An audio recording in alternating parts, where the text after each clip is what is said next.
परम पूज्य गुरुदेव के चरणों में कोटि कोटि वंदन। नवकार मंत्र से इस क्लास का शुभारंभ करेंगे। इस नए वर्ष 2026 की पहली स्वाध्याय की क्लास। ओम रं नमो अर्हन्ताणम्। ओम ह्रीं नमो सिद्धाणम्। ओम ह्रीं नमो आयर्याणम्। ओम ह्रीं नमो वज्झायाणम्। ओम ह्रीं नमो लोई सव्वसाहूणम्। ओम ह्रीं नमो अर्हन्ताणम्। ओम ह्रीं नमो सिद्धाणम्। ओम ह्रीं नमो आयर्याणम्। ओम ह्रीं नमो वज्झायाणम्। ओम ह्रीं नमो लोई सव्वसाहूणम्। ओम ह्रीं नमो अर्हन्ताणम्। ओम ह्रीं नमो सिद्धाणम्। ओम ह्रीं नमो आयर्याणम्। ओम ह्रीं नमो वज्झायाणम्। ओम ह्रीं नमो लोई सव्वसाहूणम्। ओम ह्रीं नमो अर्हन्ताणम्। ओम ह्रीं नमो सिद्धाणम्। ओम ह्रीं नमो आयर्याणम्। ओम ह्रीं नमो वज्झायाणम्। ओम ह्रीं नमो लोई सव्वसाहूणम्। ओम ह्रीं नमो अर्हन्ताणम्। ओम ह्रीं नमो सिद्धाणम्। ओम ह्रीं नमो आयर्याणम्। ओम ह्रीं नमो वज्झायाणम्। ओम ह्रीं नमो लोई सव्वसाहूणम्। ऐसो पंचनमुक्कारो सव्वपापपणासनो मंगलाणं च सब्बेसिं परमं हवै मंगलम्। परमं हवै मंगलम्। ध्यान से शुरुआत करेंगे। सबसे पहले आसन का चुनाव। जिस किसी आसन में सुख पूर्वक बैठ सकें उस आसन का चुनाव करें। वज्रासन, पद्मासन, अर्ध पद्मासन, सुखासन या कुर्सी पर बैठकर यह ध्यान किया जा सकता है। आंखें कोमलता से बंद। हाथों की मुद्रा या तो वीतराग मुद्रा, जिसमें लेफ्ट हैंड की हथेली पर राइट हैंड की हथेली रखें और उसे गोद में नाभि से 3-4 अंगुल नीचे रखें।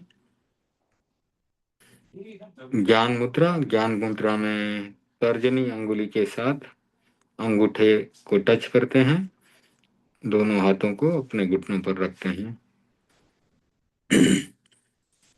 रीढ़ की हड्डी और गर्दन सीधी रहे। सबसे पहले पूरे शरीर को शिथिल करेंगे। कायोत्सर्ग। शरीर की पकड़ को ढीला छोड़ना है। अपने दाहिने पैर के अंगूठे से शुरुआत करेंगे। अपने ध्यान को दाहिने पैर के अंगूठे पर लगाएं और उसे प्रेम पूर्वक शिथिल होने का सुझाव दें। अंगूठे के भीतर कोशिकाएं, रक्तवाहिनी नलिकाएं, स्नायु संस्थान, मांसपेशियां सभी को शिथिल करेंगे, उन्हें शिथिल होने का सुझाव देंगे। मेरा दाहिने पैर का अंगूठा शिथिल हो रहा है, शिथिल हो रहा है, शिथिल हो गया है। दाहिने पैर की अंगुलियां, तलुआ, पंजा, एड़ी सब शिथिल हो रहे हैं, शिथिल हो रहे हैं, शिथिल हो गए हैं। दाहिने पैर का घुटने तक का भाग शिथिल हो रहा है, शिथिल हो रहा है, शिथिल हो गया है। दाहिने पैर का घुटने से कमर तक का भाग शिथिल हो रहा है, शिथिल हो रहा है, शिथिल हो गया है।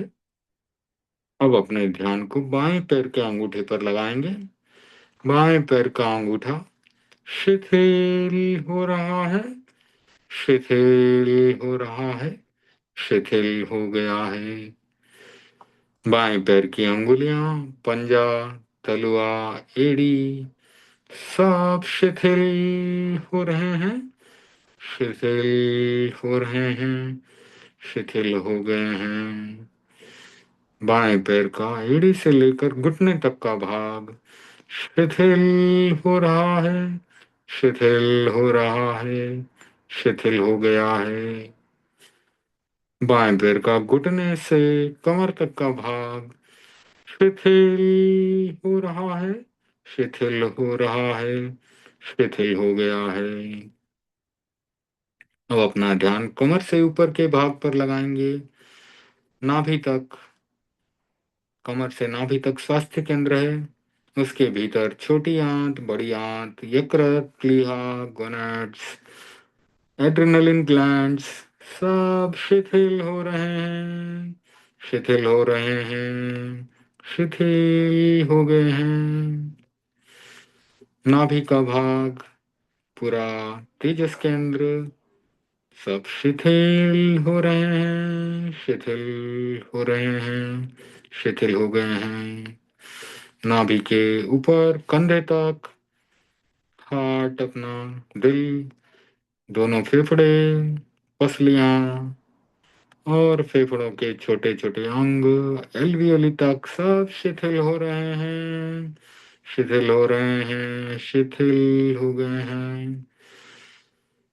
पीठ के भाग में रीढ़ की हड्डी के अंतिम छोर पर शक्ति केंद्र है। शक्ति केंद्र रीढ़ की हड्डी, जिसमें ईड़ा, पिंगला और सुषुम्ना नाड़ियां प्रवाहित होती है। स्नायु संस्थान, पूरा पीठ का भाग कंधे तक शिथिल हो रहा है, शिथिल हो रहा है, शिथिल हो गया है। अब अपना ध्यान दाहिने हाथ पर लगाएं। दाहिने हाथ का अंगूठा, अंगुलियां, पंजा, हथेली, कलाई सब शिथिल हो रहे हैं, शिथिल हो रहे हैं, शिथिल हो गए हैं। दाहिने हाथ का कलाई से कोहनी तक का भाग शिथिल हो रहा है, शिथिल हो रहा है, शिथिल हो गया है। दाहिने हाथ का कोहनी से कंधे तक का भाग शिथिल हो रहा है, शिथिल हो रहा है, शिथिल हो गया है। अब अपना ध्यान बाएं हाथ पर लगाएं। बाएं हाथ का अंगूठा, अंगुलियां, पंजा, हथेली, कलाई सब शिथिल हो रहे हैं, शिथिल हो रहे हैं, शिथिल हो गए हैं। बाएं हाथ का कोहनी तक का भाग शिथिल हो गया है, शिथिल हो गया है। बाएं हाथ का कोहनी से कंधे तक का भाग शिथिल हो रहा है, शिथिल हो रहा है, शिथिल हो गया है। गर्दन का भाग, श्वास नली, स्वर यंत्र, भोजन नली, थायराइड ग्लैंड्स, पैराथायराइड ग्लैंड्स सब शिथिल हो रहे हैं, शिथिल हो रहे हैं, शिथिल हो गए हैं। गर्दन के ऊपर ठुड्डी, दोनों होठ, दंत पंक्ति, जिह्वा, तालू, जीभ के ऊपर ब्रह्म केंद्र है। दोनों गाल ये सब शिथिल हो रहे हैं, शिथिल हो रहे हैं, शिथिल हो गए हैं। नाक का पूरा भाग, नाक के अग्र भाग पर प्राण केंद्र है। दोनों कान जहाँ अप्रमाद केंद्र है, दोनों आंखें चक्षुष केंद्र, दोनों भ्रकुटियों के बीच में दर्शन केंद्र, ललाट के बीचों बीच ज्योति केंद्र सब शिथिल हो रहे हैं, शिथिल हो रहे हैं, शिथिल हो गए हैं। दर्शन केंद्र के ऊपर ज्योति केंद्र के ऊपर शांति केंद्र, हाइपोथैलेमस थैलेमस पूरा मस्तिष्क, और चोटी का भाग जहाँ ज्ञान केंद्र है, सब शिथिल हो रहे हैं, शिथिल हो रहे हैं। गहरी शिथिलता का अनुभव करें। Stay like a statue, एकदम प्रतिमा की भांति अडोल। अपने मन वचन और काया के युगों को जितना स्थिर कर सकें उतना करना है। शरीर भिन्न, आत्मा भिन्न। काय उत्सर्ग में शरीर की भिन्नता और आत्मा की भिन्नता का अनुभव करें। आत्मा ज्ञाता दृष्टा है, चैतन्य स्वरूप है। शरीर पौद्गलिक है, सड़ता है, गलता है, बीमार होता है। शरीर पुद्गल है, इसलिए उसकी कई अवस्थाएं हैं। आत्मा अजर अमर है। आत्मा भिन्न, शरीर भिन्न। अपनी स्वयं की आत्मा का अनुभव करें। जो देख रहा है, जान रहा है, वही आत्मा है।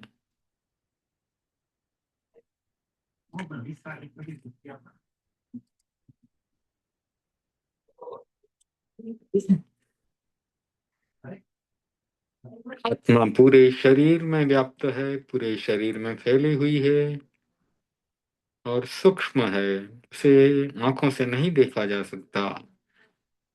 चूंकि वो पूरे शरीर में है, इसलिए हमने शरीर के एक एक अंग पर ध्यान लगाया, वहां के प्रकंपनों का अनुभव किया और यह कोशिश की कि वहां से हम आत्मा को जान सकें।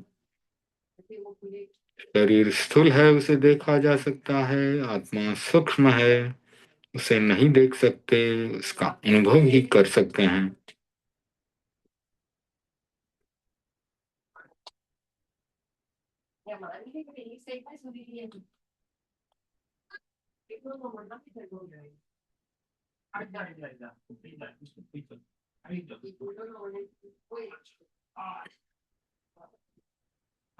अब हम अंतर यात्रा का प्रयोग करेंगे। श्वास भरते हुए चोटी से अपना ध्यान नीचे ले जाना है, रीढ़ की हड्डी में से होते हुए रीढ़ की हड्डी के अंतिम भाग शक्ति केंद्र पर शक्तियों को इकट्ठा करना है और श्वास छोड़ते हुए उसे ऊपर उठाना है और वापस ज्ञान केंद्र पर चोटी के भाग पर लाकर शक्तियों को छोड़ देना है। जैसे कुएं में बाल्टी जाती है, वैसे श्वास भरते हुए हम ज्ञान केंद्र से अपने ध्यान को नीचे ले जाएं, रीढ़ की हड्डी में से होते हुए रीढ़ की हड्डी के अंतिम भाग पर शक्तियों को इकट्ठा करें, बाल्टी में भरें और श्वास छोड़ते हुए बाल्टी को ऊपर उठाएं, रीढ़ की हड्डी में से होते हुए उसे ज्ञान केंद्र पर ले जाकर छोड़ दें, खाली करें, शक्तियों को वहां खाली कर दें। फिर से श्वास भरते हुए ज्ञान केंद्र से खाली बाल्टी नीचे जा रही है, रीढ़ की हड्डी में से होते हुए शक्ति केंद्र पर शक्तियों को बाल्टी में भरें और श्वास छोड़ते हुए उसे ऊपर उठाएं, रीढ़ की हड्डी में से होते हुए ऊपर ले जाएं और ज्ञान केंद्र पर ले जाकर शक्तियों को खाली कर दें। एक बार और श्वास भरते हुए ज्ञान केंद्र से खाली बेल्ट बाल्टी को नीचे ले जाएं, नीचे ले जाएं, रीढ़ की हड्डी में से होते हुए रीढ़ की हड्डी के अंतिम भाग पर उसमें शक्तियों को भर दें। श्वास छोड़ते हुए बाल्टी को, भरी हुई बाल्टी को ऊपर उठाएं, ऊपर उठाएं, रीढ़ की हड्डी में से होते हुए ऊपर ले जा करके ज्ञान केंद्र पर उसको खाली कर दें।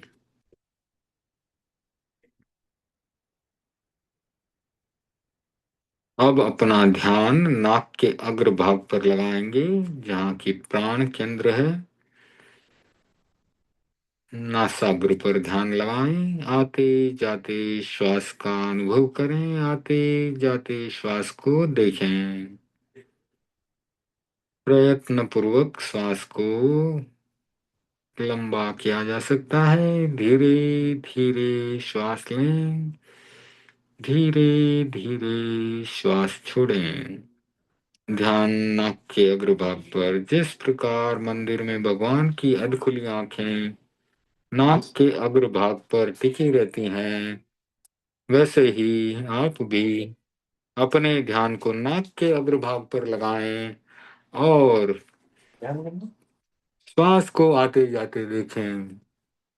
पूरा ध्यान नासाग्र पर। लंबा श्वास आ रहा है, लंबा श्वास जा रहा है, लंबा श्वास आ रहा है, लंबा श्वास जा रहा है।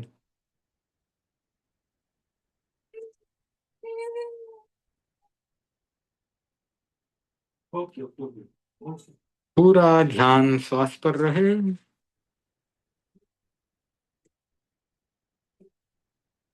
जिस प्रकार चौकीदार बैंक या दुकान के बाहर बैठा रहता है और आते जाते ग्राहक को देखता है, उसी प्रकार हमारे ध्यान को हमें नाक के अग्रभाग पर लगाना है और आते जाते श्वास को देखना है।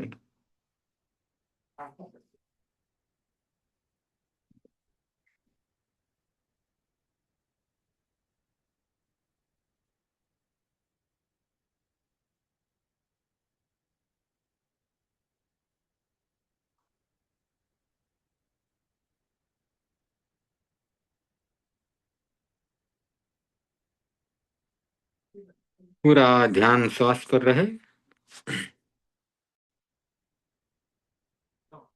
श्वास आ रहा है, श्वास जा रहा है। पूरी जागरूकता के साथ श्वास पर ध्यान रखें। श्वास पर ध्यान लगाना है।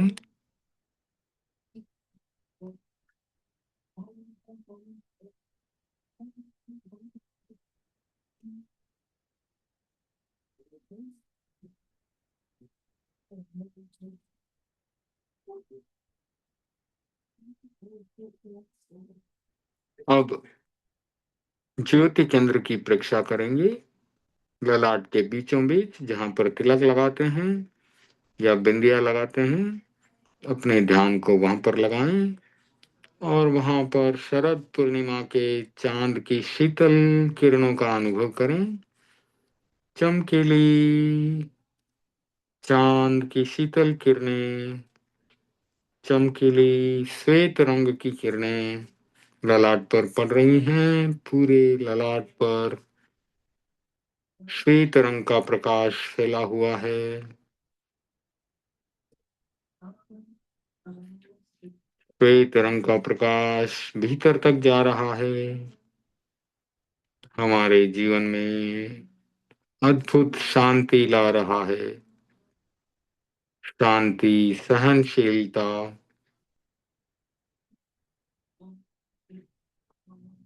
समता, इन सब गुणों का विकास कर रहा है।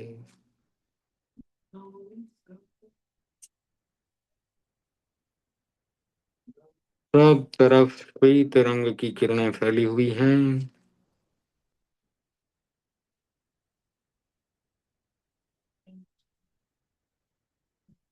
हमारे जीवन में सरलता का विकास कर रही है, शांति का विकास कर रही है।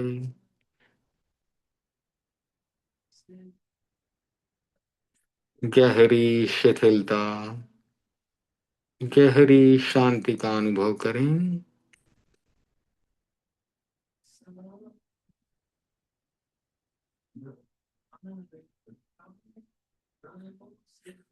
चंद्रमा की शीतल किरणें ललाट पर फैली हुई हैं, भीतर तक जा रही हैं।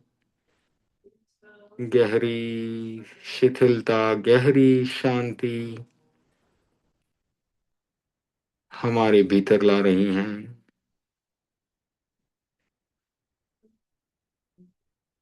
श्वेत रंग शुक्ल लेस्या का प्रतीक है, शांति का प्रतीक है।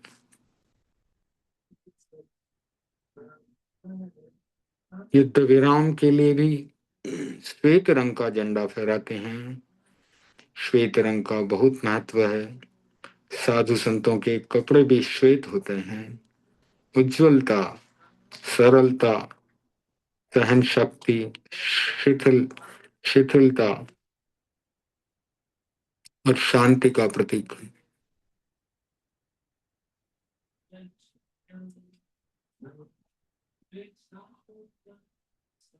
संपिखई अपग मप्पयीणम्।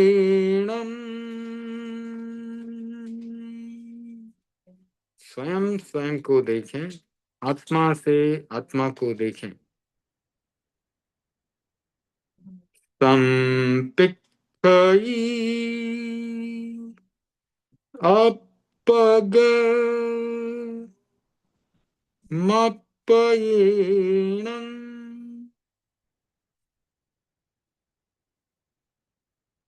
स्वयं स्वयं को देखें, आत्मा से आत्मा को देखें।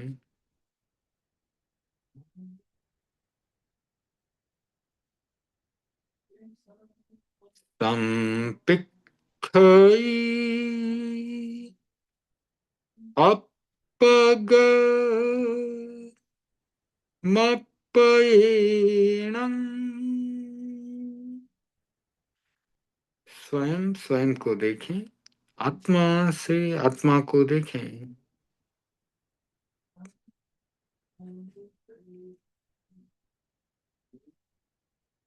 आहम सुविज्जा चरणम प्रमुखम।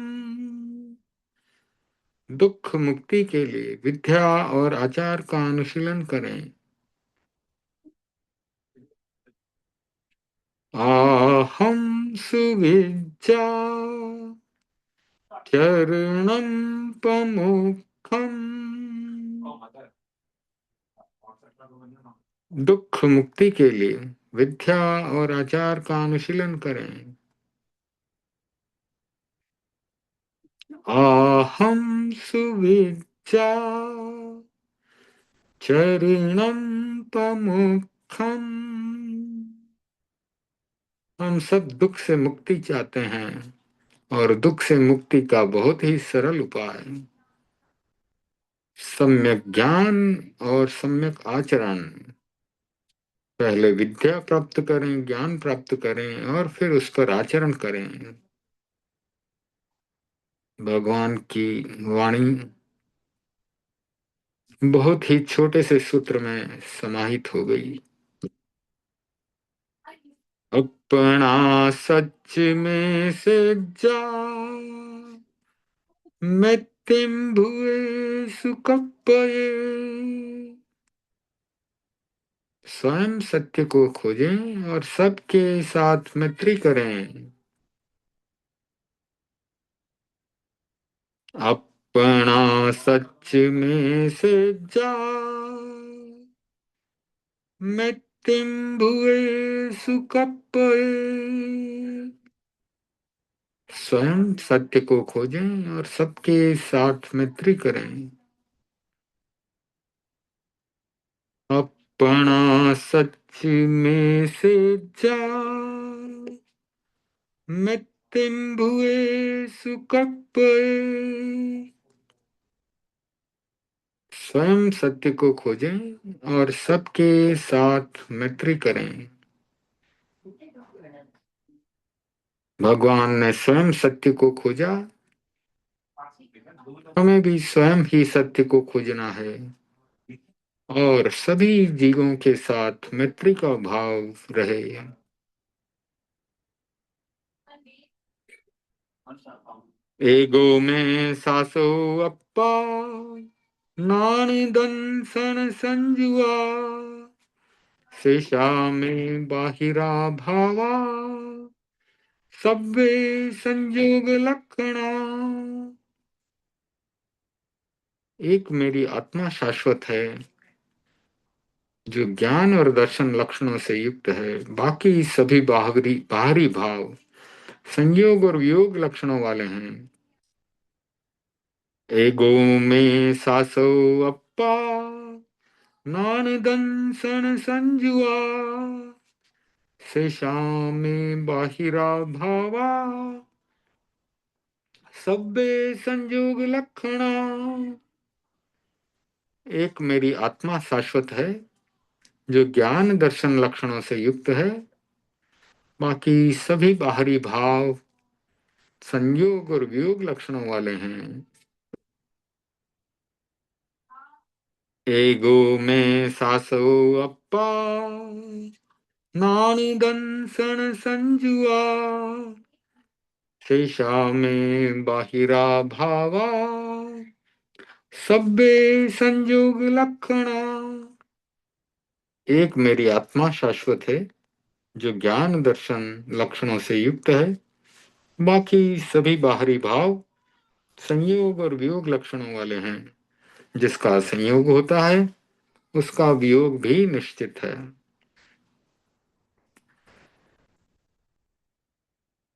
अब आज का ध्यान संपन्न किया जा सकता है। 2-3 लंबे श्वास लेते हुए कोमलता से अपनी आंखें खोल सकते हैं। आज हम भगवान श्री नमीनाथ के बारे में पढ़ेंगे।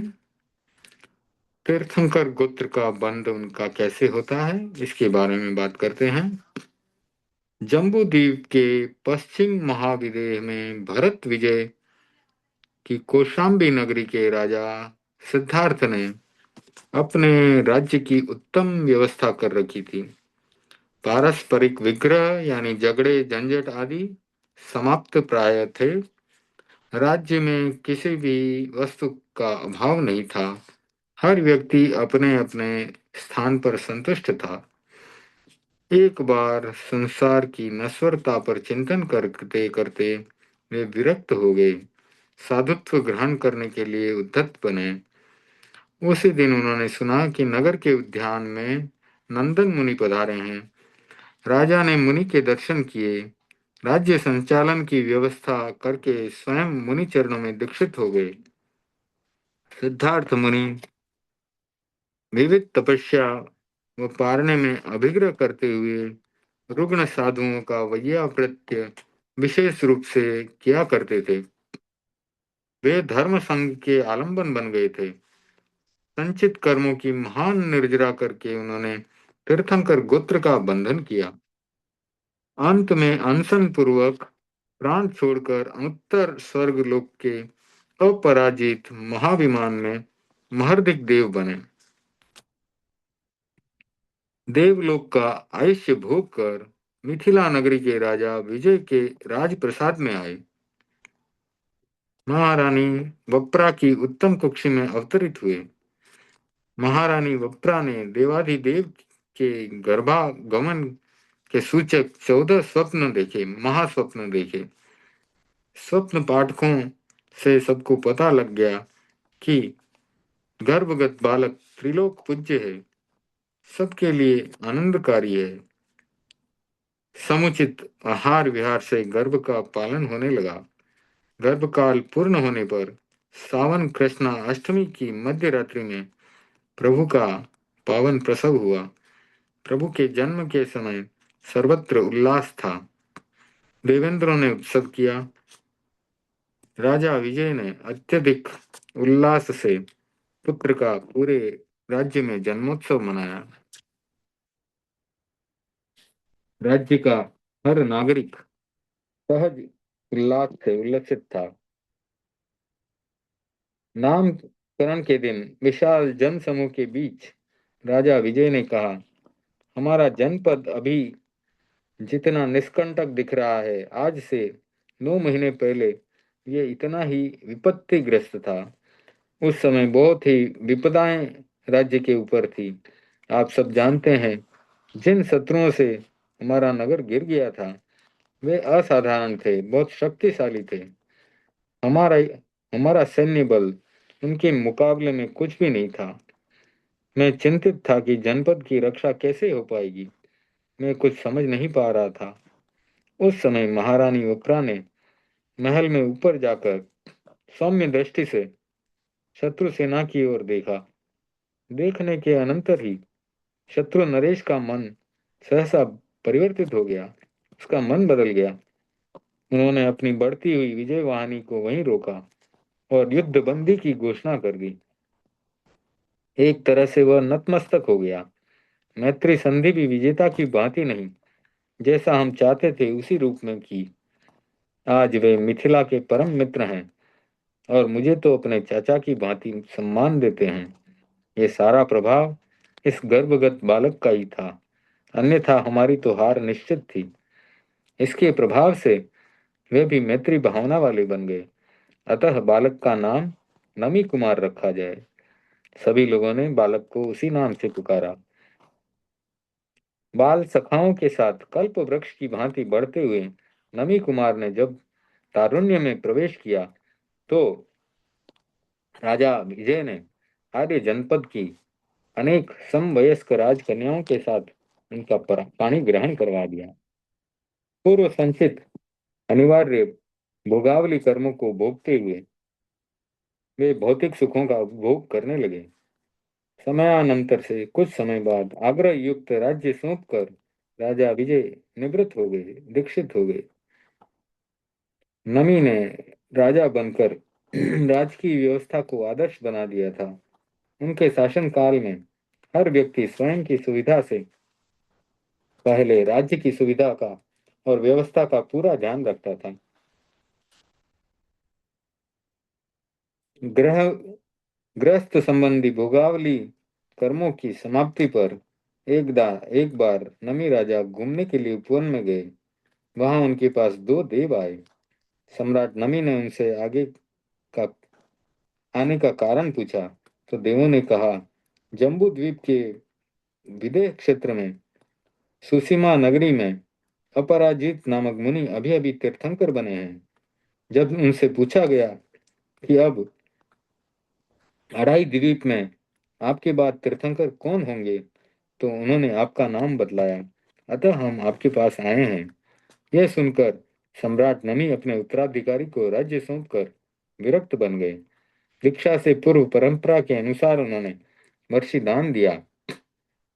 निश्चित तिथि आषाढ़ कृष्णा नवमी के दिन 1000 भव्य आत्माओं के साथ वे सहस्त्राम्र उद्यान में आए। पंचमुष्टि लोच किया। देव समूह और मानव मेदिनी के बीच, यानी लोगों की बड़ी भीड़ के बीच, भगवान नमी ने सभी सावध्य युगों का प्रत्याख्यान कर दिया। प्रभु के उस दिन बेले का तप था। दूसरे दिन वीरपुर के राजा दत्त के यहाँ उन्होंने परमान्न यानी खीर से पारना किया। देवों ने प्रथम दान की विशेष महिमा बताई। प्रभु को प्रभु की छद्मश्चर्या सिर्फ 9 मास की थी। साधना की प्रचंड अग्नि में उनके बचे हुए कर्म स्वाहा हो गए। जो घाती कर्म थे वो स्वाहा हो गए। विचरते विचरते भगवान नमी पुनः दीक्षा स्थल सहस्राम्र उद्यान में पधारे। वोरसली नामक वृक्ष के नीचे उत्कृष्ट ध्यान मुद्रा में उन्होंने क्षपक क्षणी ली तथा घाती कर्मों को क्षय करके केवल्य प्राप्त कर लिया। आज हम इस क्षपक क्षणी के बारे में भी पढ़ेंगे। देवों ने केवल महोत्सव करके संवत्सरण की रचना की। जन्मभूमि व आसपास के हजारों लोग भगवान का उपदेश सुनने के लिए उद्यान की ओर उमड़ पड़े। भगवान ने प्रथम प्रवचन में आगार व अणगार धर्म की परिभाषा बतलाई। भगवान की वाणी से प्रभावित होकर अनेक व्यक्ति घर छोड़कर अणगार बन गए तथा अनेक व्यक्तियों ने ग्रस्त धर्म की उपासना स्वीकार की। सुदीर्घ काल तक धर्म संघ की प्रभावना करते हुए भगवान नमीनाथ आद्य जनपद में अतिशय युक्त विचरते रहे। अंत में सम्मेद शिखर पर 1000 चरम शरीरी मुनियों के साथ उन्होंने अनशन किया। वैशाख कृष्णा दशमी के दिन शुक्ल ध्यान के चौथे चरण में पहुंचकर 4 आघाती कर्मों का क्षय करके निर्वाण को प्राप्त कर लिया।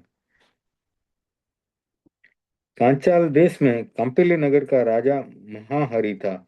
उनके नमीनाथ भगवान के समय में दो दो चक्रवर्ती हुए, तो उनके बारे में बताया जा रहा है। तो पहला चक्रवर्ती के बारे में कहानी है। पांचाल देश में कांपिल्य नगर का राजा महाहरि था।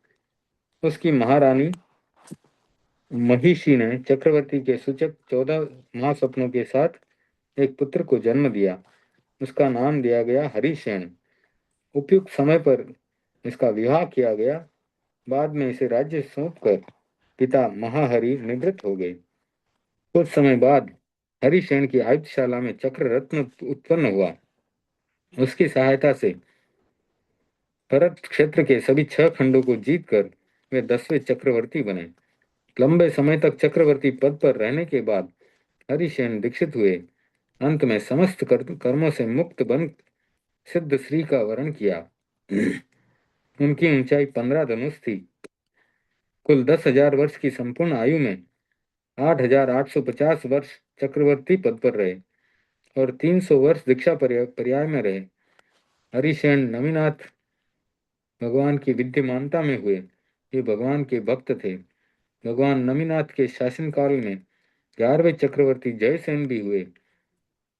राजगृह नगर के समुद्र विजय राजा की रानी अभया से समुत्पन्न जयसेन बाद में राजा बने। आयुधशाला में उत्पन्न चक्र रत्न की सहायता से चक्रवर्ती बने और पूरे भरत क्षेत्र पर उनका आधिपत्य हो गया।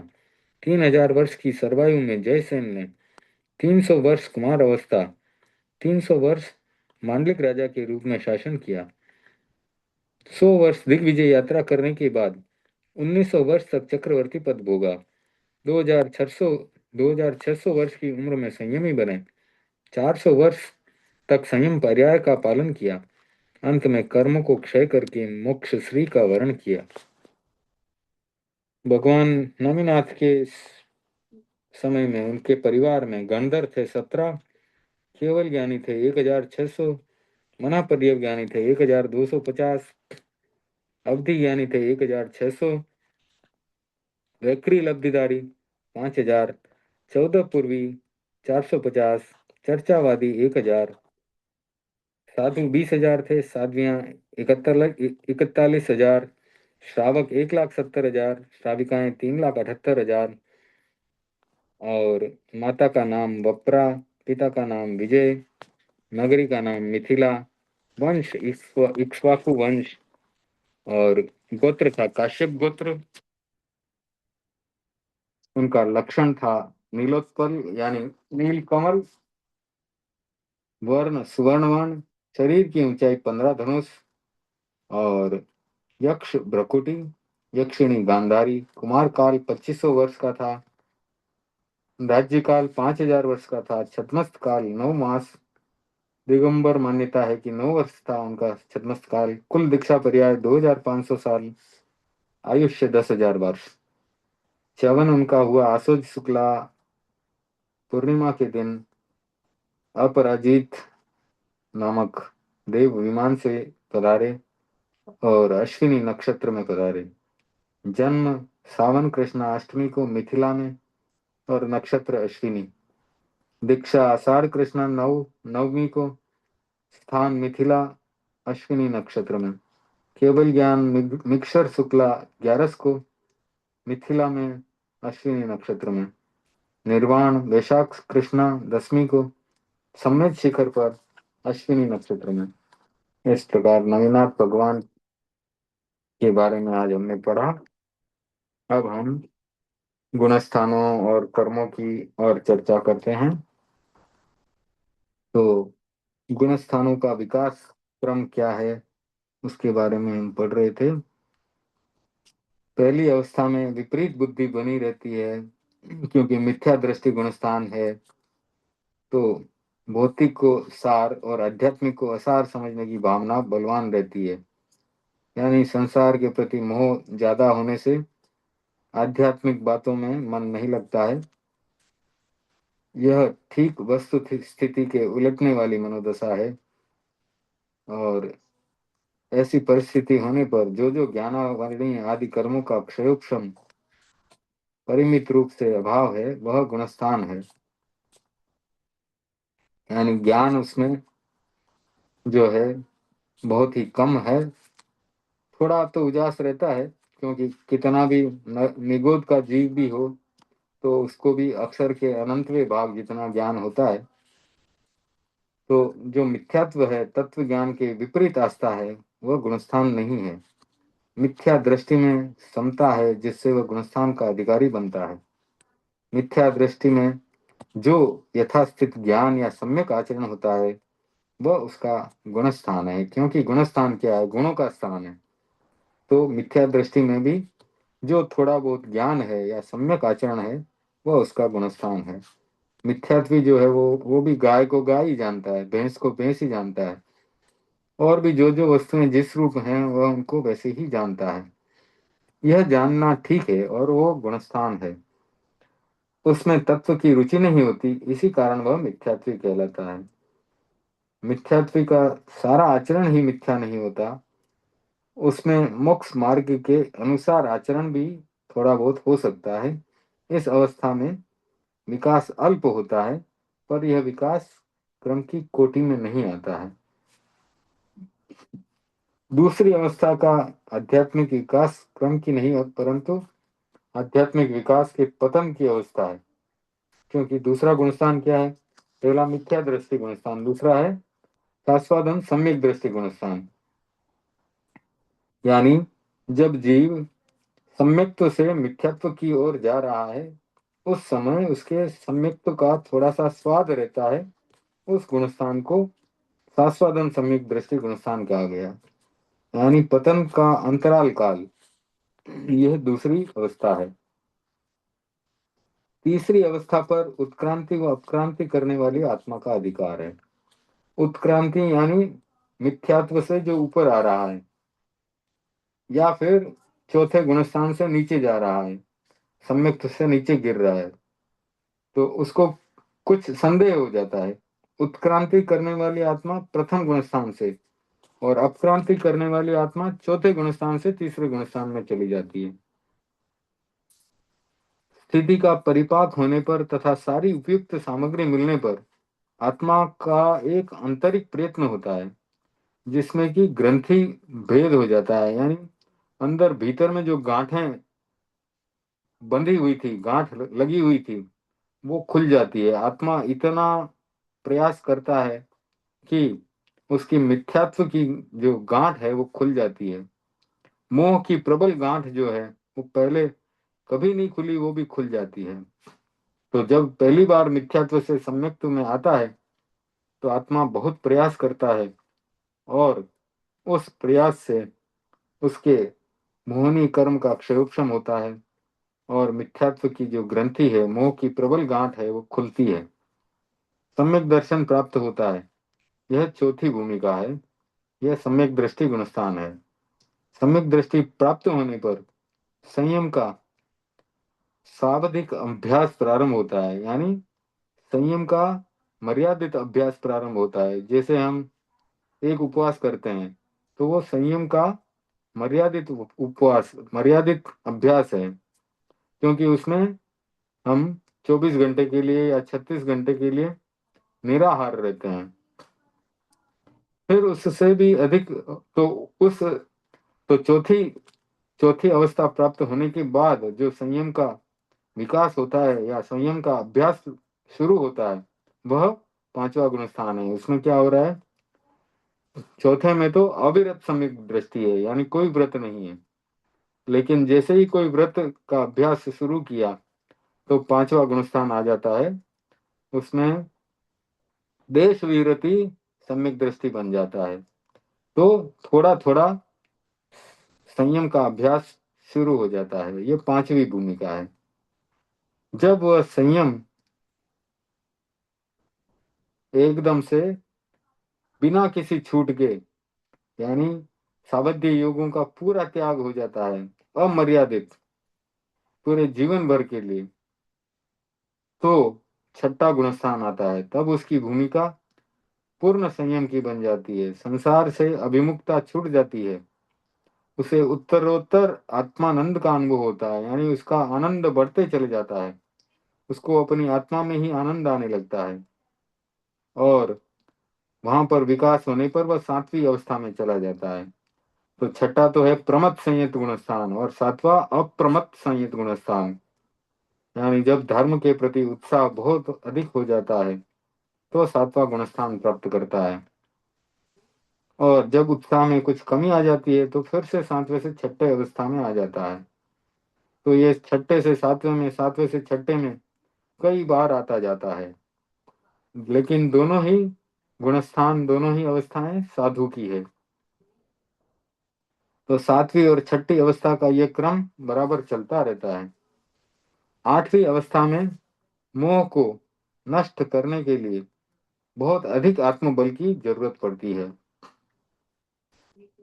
तो आठवीं अवस्था जब आती है, इस अवस्था में अभूतपूर्व आत्मविशुद्धि होती है, यानी बहुत अधिक कर्मों की निर्जरा होती है। अतः इसे अपूर्वकरण भी कहते हैं, यानी पहले कभी ऐसी परिस्थिति नहीं आई हो, इस प्रकार से अपूर्वकरण। तो इसमें से दो श्रेणियां निकलती है, एक को उपसम श्रेणी कहते हैं और एक को क्षपक श्रेणी कहते हैं। तो प्रमथ संयत, फिर सातवां अप्रमथ संयत, छठा प्रमथ संयत, सातवां अप्रमथ संयत, और आठवां है निवृत्ति बादर गुणस्थान। तो इसमें कसायों का जो है नष्ट होना, कषाय यानी क्रोध मान माया लोभ के जो कर्म हैं वे नष्ट होना शुरू हो जाते हैं, और आत्मा जो है इतना प्रयास करती है कि वो ऊर्ध्वगामी हो जाती है।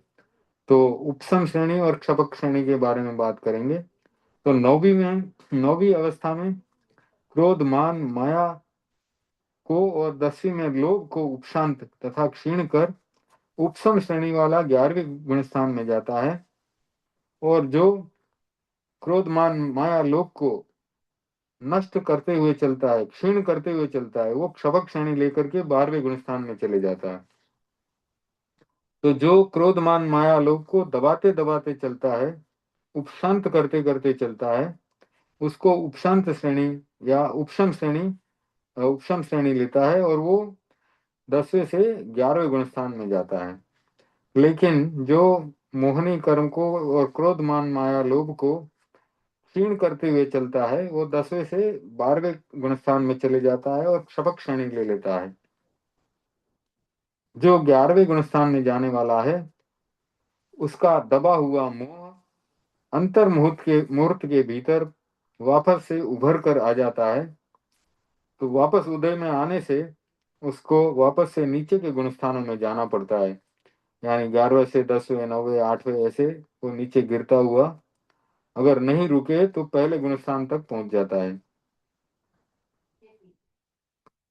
और अगर वो नीचे गिरते हुए मर जाए, मृत्यु को प्राप्त करता है, तो चौथे गुणस्थान में भी पहुंच जाता है। चौथे गुणस्थान में तो सम्यक ही है, लेकिन देवताओं के तो चौथा गुणस्थान ही होता है, और पहला भी गुणस्थान हो सकता है।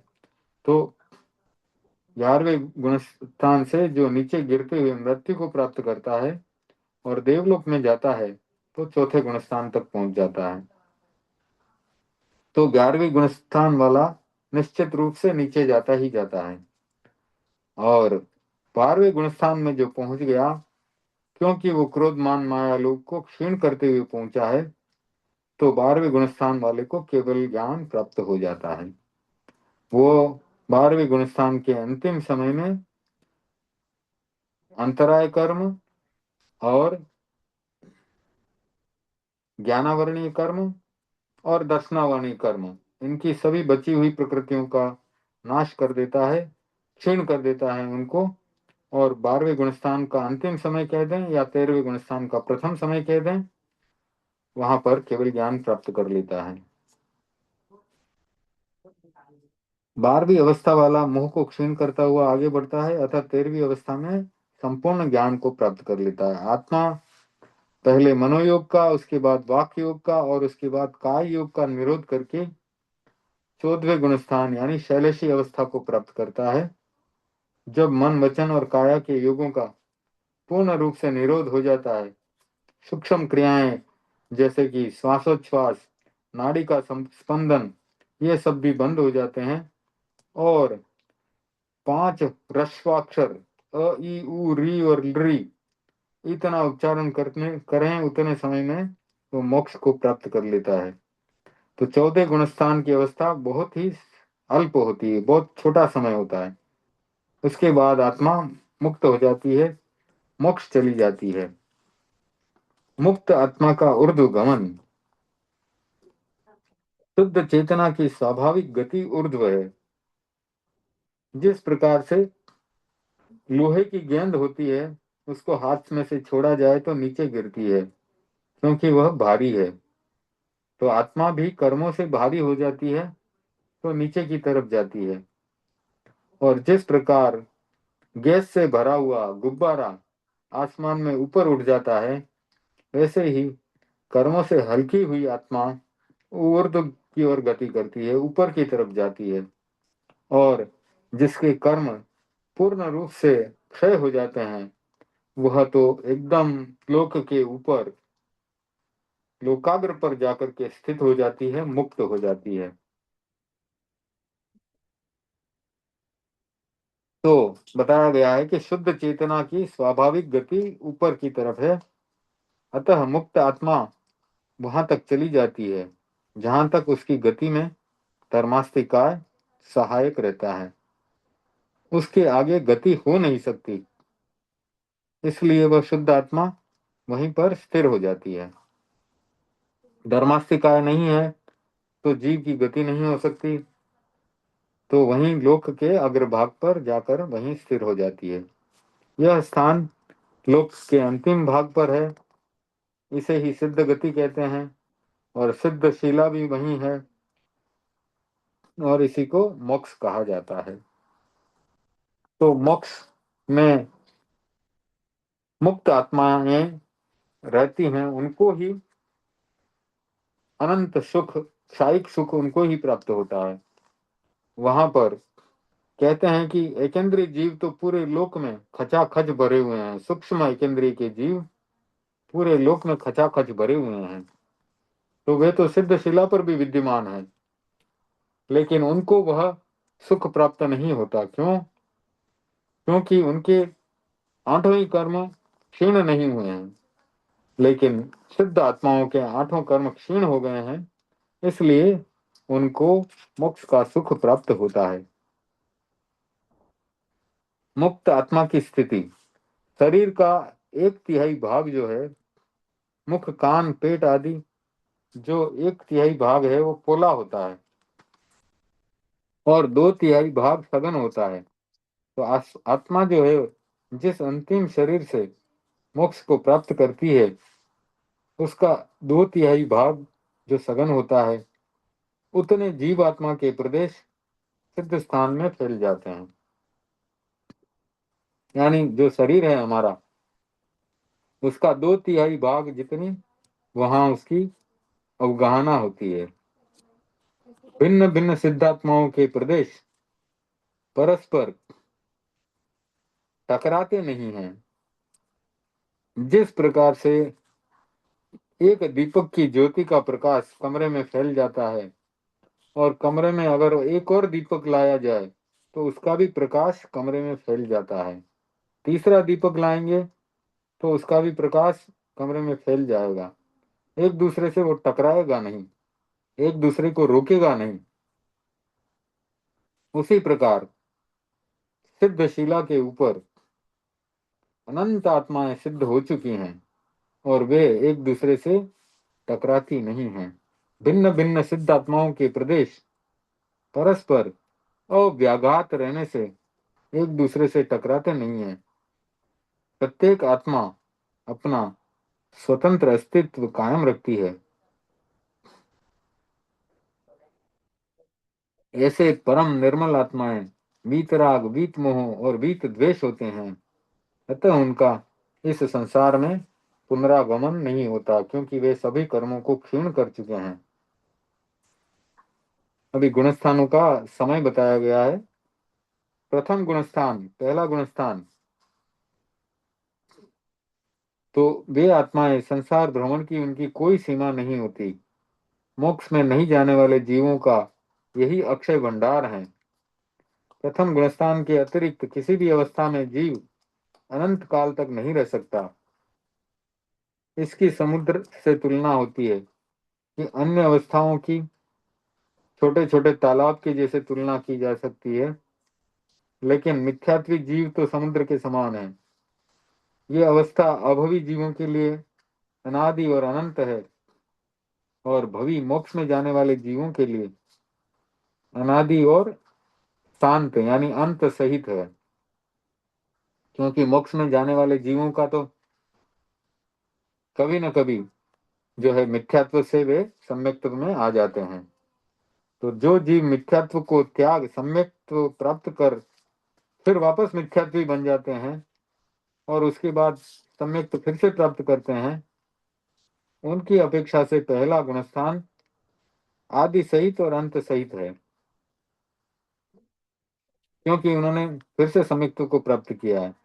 तो आदि सहित है, कब उसकी शुरुआत हुई है वो बताया जा सकता है, और उसका अंत भी होने वाला है, क्योंकि सम्यक्त्वी जीव है तो हो सकता है आगे जाकर मोक्ष प्राप्त कर ले।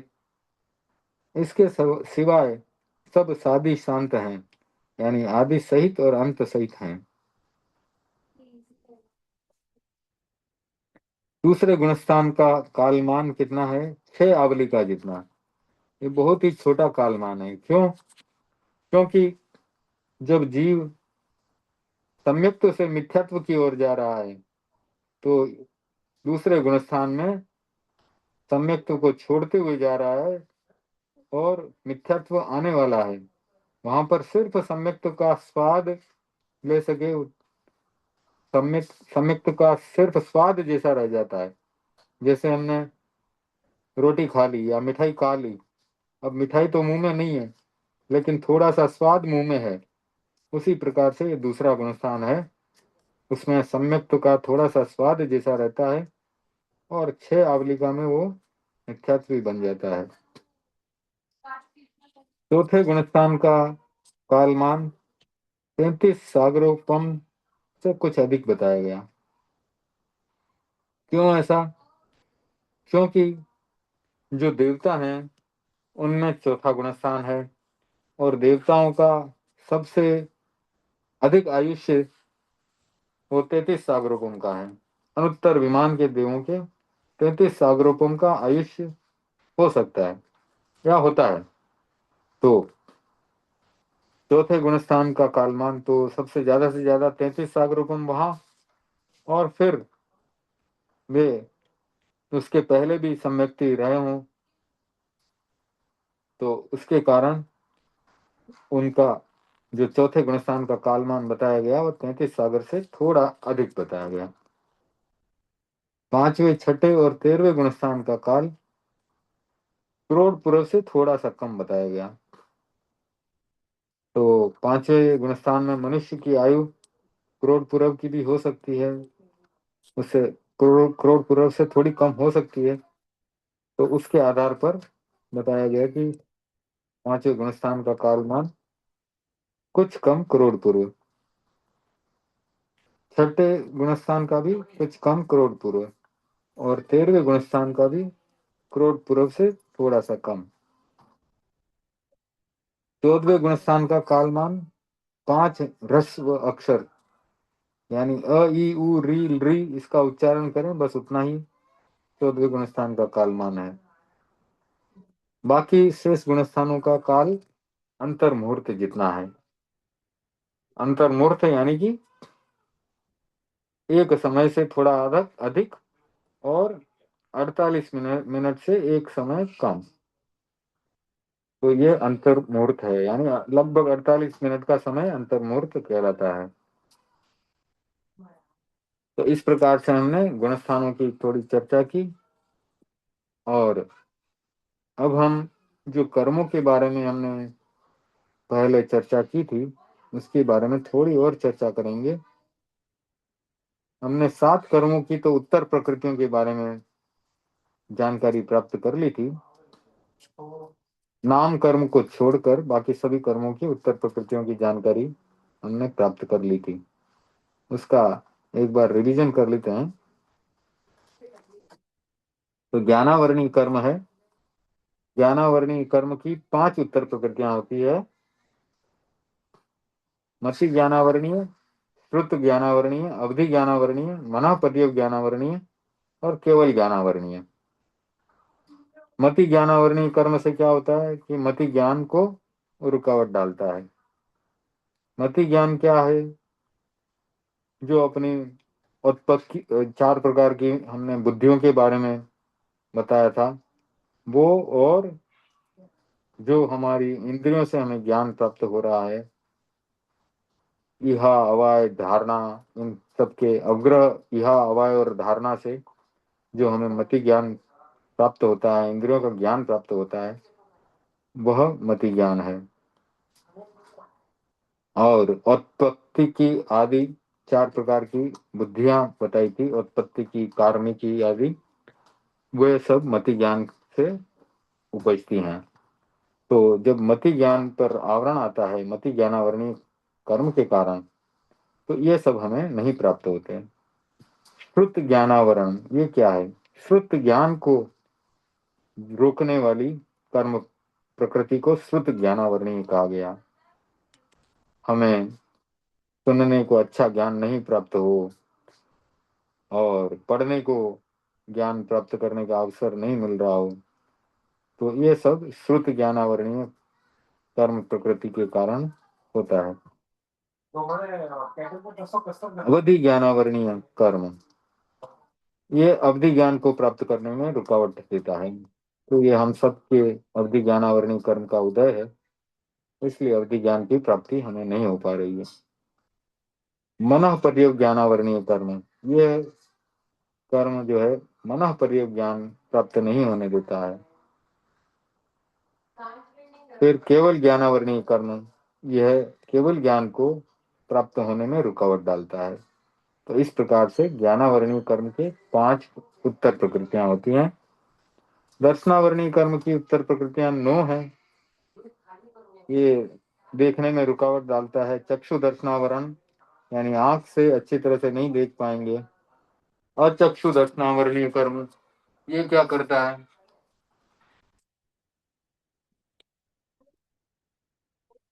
अचक्षु दर्शनावरणीय कर्म बाकी इंद्रियों से हमें ज्ञान प्राप्त करने में रुकावट डालता है।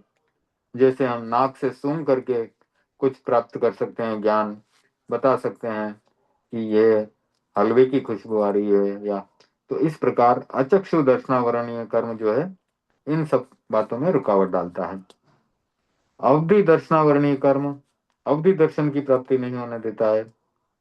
केवल दर्शनावरणीय कर्म केवल दर्शन की प्राप्ति नहीं होने देता है। ये हुई 4 प्रकृतियां, और 5 प्रकृतियां हैं। निद्रा, नींद, ऐसी नींद जो सुख पूर्वक टूट जाए, सुख से आप उठ करके बैठ जाएं नींद में से, तो वो उसे निद्रा कहते हैं।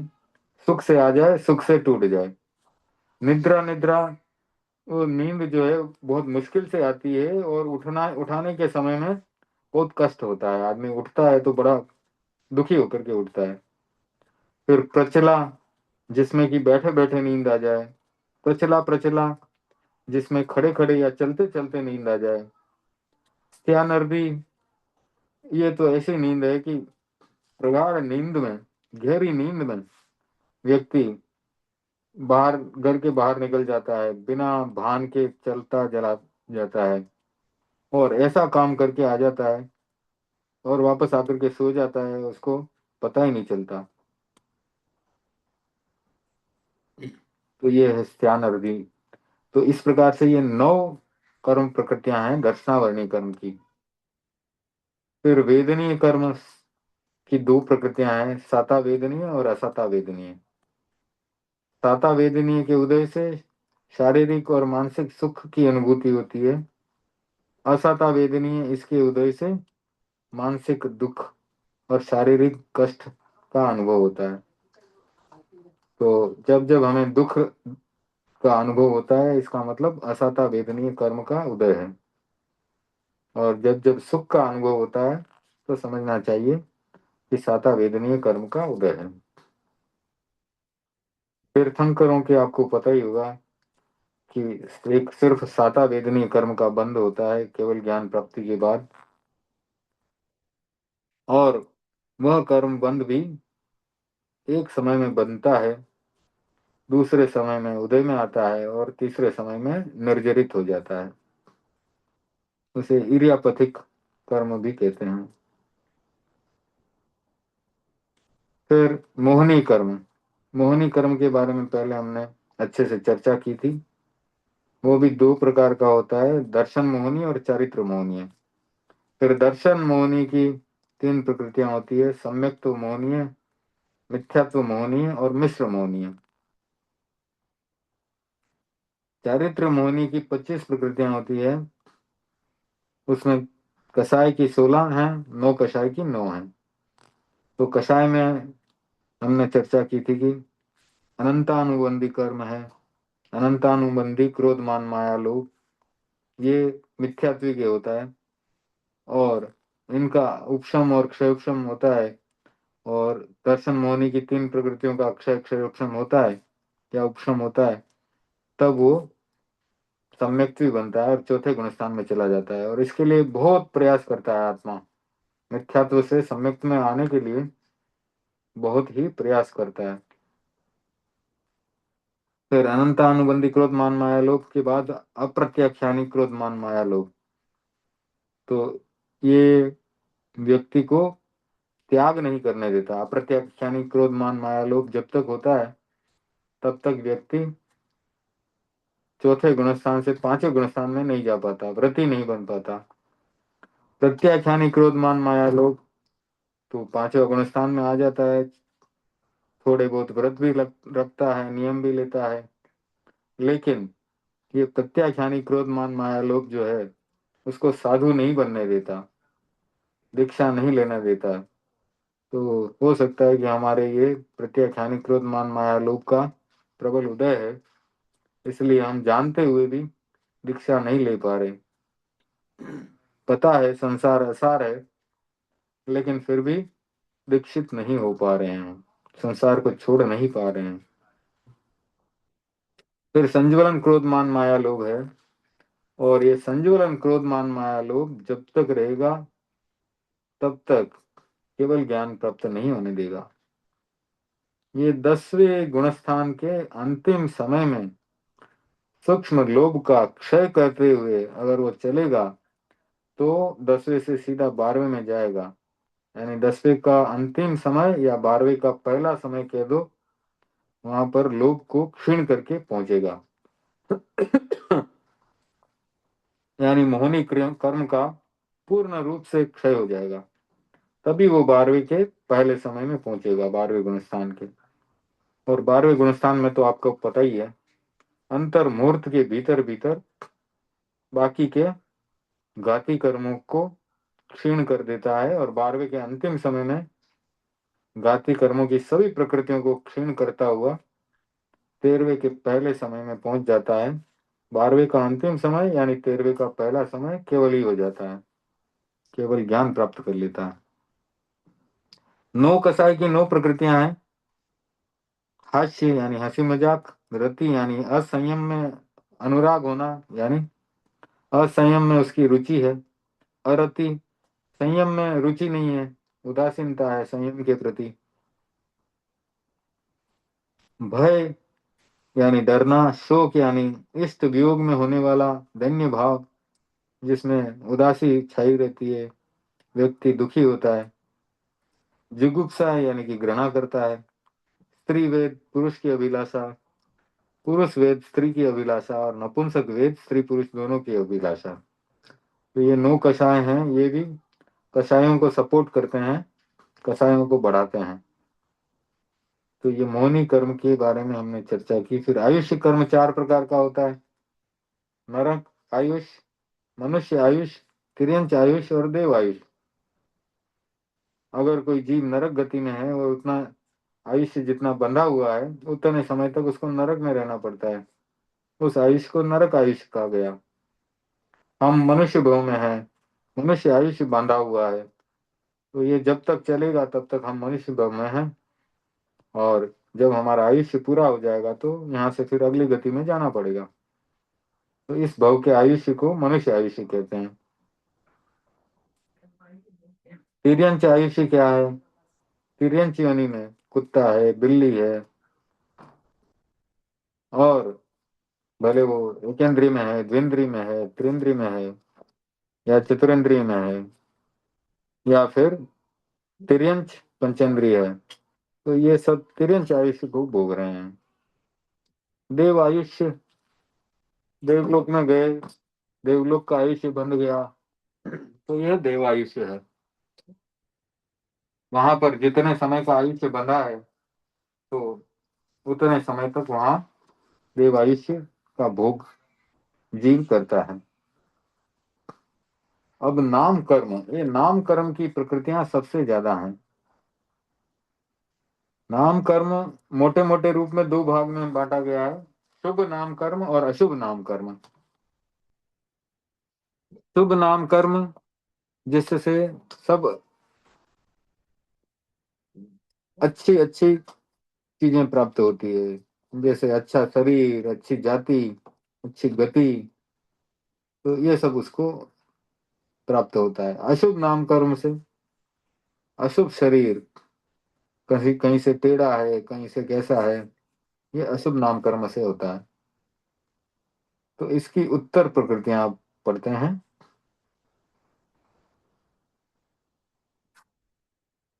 नाम कर्म की सबसे ज्यादा उत्तर प्रकृतियां हैं। अब शुरू करते हैं। नाम कर्म में गति नाम कर्म, देवत्व आदि पर्याय परिणति को गति कहते हैं। देव, मनुष्य, तिर्यंच, नारक, ये चार गति नाम कर्म की उप प्रकृतियां हैं। हमने पहले बोल में चार गति के बारे में पढ़ा था ना, देव गति, मनुष्य गति, तिर्यंच गति और नरक गति, ये चार गति नाम कर्म है। फिर जाति पांच पढ़ी थी हमने, एकेंद्रिय, द्विंद्रिय, त्रिंद्रिय, चतुरेंद्रिय, पंचेंद्रिय। तो जो कर्म जीव की जाति को निर्धारित करे उसे जाति नाम कर्म कहते हैं। गति निर्धारित करे उसको गति नाम कर्म, जाति निर्धारित करे उसको जाति नाम कर्म। तो जाति नाम कर्म के पांच भेद हैं। एकेंद्रीय जाति नाम कर्म, द्विंद्रिय जाति नाम कर्म, त्रिंद्रिय जाति नाम कर्म, चतुरेंद्रिय जाति नाम कर्म और पंचेंद्रिय जाति नाम कर्म। ये सब नाम कर्म के कारण प्राप्त होते हैं। फिर पांच प्रकार के शरीर, औदारिक शरीर नाम कर्म, वैक्रिय शरीर नाम कर्म, आहारक शरीर नाम कर्म, तेजस शरीर नाम कर्म और कार्बन शरीर नाम कर्म। तो इस प्रकार से ये पांच शरीर नाम कर्म है। फिर अंगोपांग नाम कर्म, अब जिसके औदारिक अंगोपांग है उसे औदारिक अंगोपांग नाम कर्म कहते हैं। जिसके वैक्रिय अंगोपांग ना, वैक्रिय शरीर के तो अंगोपांग नहीं हो, वैक्रिय, हाँ सॉरी, जिसके वैक्रिय अंगोपांग है उसको वैक्रिय अंगोपांग नाम कर्म बताया गया। और आहारक अंगोपांग है तो आहारक शरीर अंगोपांग नाम कर्म बताया गया, आहारक अंगोपांग नाम कर्म। तो इस प्रकार से अंगोपांग नाम कर्म की भी तीन प्रकृतियां हो गई, औदारिक अंगोपांग नाम कर्म, वैक्रिय अंगोपांग नाम कर्म और आहारक अंगोपांग नाम कर्म। तेजस और कार्बन शरीर के कोई अंग वगैरह नहीं होते। आपको पता ही है कि आहारक शरीर जो भी बनता है वो भी एक हाथ का पुतला होता है और बहुत ही सुंदर होता है, तो उसके भी अंगोपांग होते हैं और वो बहुत सुंदर होते हैं। शरीर बंधन नाम कर्म, यह पूर्व में ग्रहित एवं वर्तमान में ग्रहण किए जाने वाले पुद्गलों के पारस्परिक संबंध का हेतुभूत है। यानी जो कर्म पुद्गल आ रहे हैं और पहले से ग्रहण किए हुए हैं और अभी नए वर्तमान में ग्रहण किए जा रहे हैं, उनका आपस में संबंध बनाता है। तो इसके भी पांच प्रकार हैं। उदारिक शरीर बंधन नाम कर्म, वैक्रिय शरीर बंधन नाम कर्म, आहारक शरीर बंधन नाम कर्म, तेजस शरीर बंधन नाम कर्म और कार्मण शरीर बंधन नाम कर्म। फिर बताया गया शरीर संगात नाम कर्म। संगात का अर्थ है इकट्ठा करना। जैसे झाड़ू बनाने के लिए हम लोग घास के तिनके इकट्ठे करके और उनको बांधते हैं, उसी प्रकार से शरीर में पहले से ग्रहण किए हुए पुद्गल हैं कर्म के, और नए कर्म के पुद्गल आ रहे हैं। उनको इकट्ठा करके गाढ़ा बांध करने वाला यह नाम कर्म है, जिसको शरीर संगात नाम कर्म कहते हैं। ये भी 5 प्रकार का होता है।